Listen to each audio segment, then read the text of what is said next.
இந்த ஆண்டவனே கூட இருந்தாலும் சோம்பலுடையவர் வாழ்க்கையில முன்னேற மாட்டார் அப்படிங்கிறார். சோம்பலை தூக்கி எறிகின்றார். அந்த சோம்பலை தூக்கி எறியறதும் ஒரு வகையான வழிமுறை.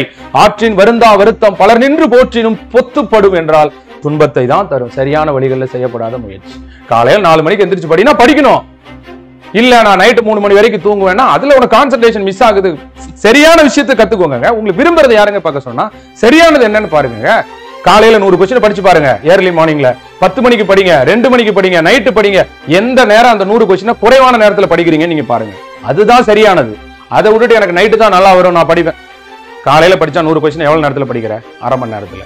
சரி, அதே 100 கொஸ்டின் 10 மணிக்கு படிச்சா 1 மணி நேரம் ஆகுது. மத்தியானம் படிச்சா 2 மணி நேரம் ஆகுது. நைட்டு படிச்சா 1.25 மணி நேரம் ஆகுது. அப்ப விரும்பின மாதிரி படிக்கணுமா, சரியானதை படிக்கணுமா?